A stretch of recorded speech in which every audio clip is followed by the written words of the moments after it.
Angedacht zwischen Rhein und Reben. Impulse aus dem Kirchenbezirk Germersheim. Ich bin unterwegs. Unterwegs mit Hut. Für die Arbeitszeit. Draußen in der Sonne. Etwas Sportliches, wenn man joggen geht. Etwas Schickes für besondere Momente. Etwas kuschelig Warmes für den Winter. Oder ein Hut für die Sonne. Und für dieses Wetter ist es einfach. Es muss eine Kopfbedeckung sein, die leicht ist, die mich vor den Strahlen der Sonne schützt und auch noch einigermaßen zum Outfit passt. Auch im Winter ist natürlich eine Mütze nicht verkehrt. Sie hält den Kopf, insbesondere die Ohren, relativ warm. Ich fühle mich wohlig und irgendwie gut aufgehoben, beschützt. Ob vor der Kälte im Winter oder auch gerade von den Sonnenstrahlen hier mitten im Sommer.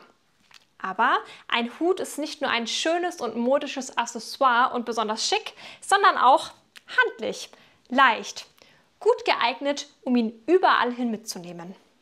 Ein Hut hat aber auch etwas von einem Lebensgefühl. Denn wenn ich einen Hut trage, dann spüre ich diesen. Es ist nichts da. Da ist etwas, das nur für meinen Kopf da ist, also für mich da ist und gut passt. Er passt auf meinem Kopf und auch hoffentlich zu mir.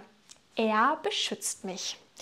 Und ähnlich ergeht es ja auch der Trägerin eines Arbeitshelms auf einer Baustelle oder auch einer radfahrenden Person.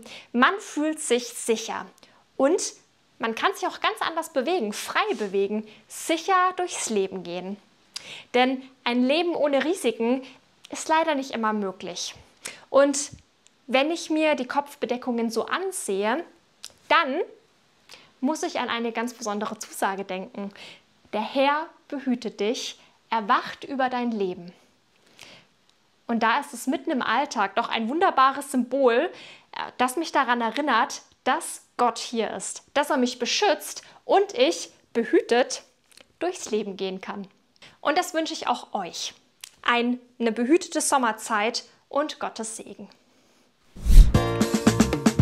Angedacht zwischen Rhein und Reben. Impulse aus dem Kirchenbezirk Germersheim.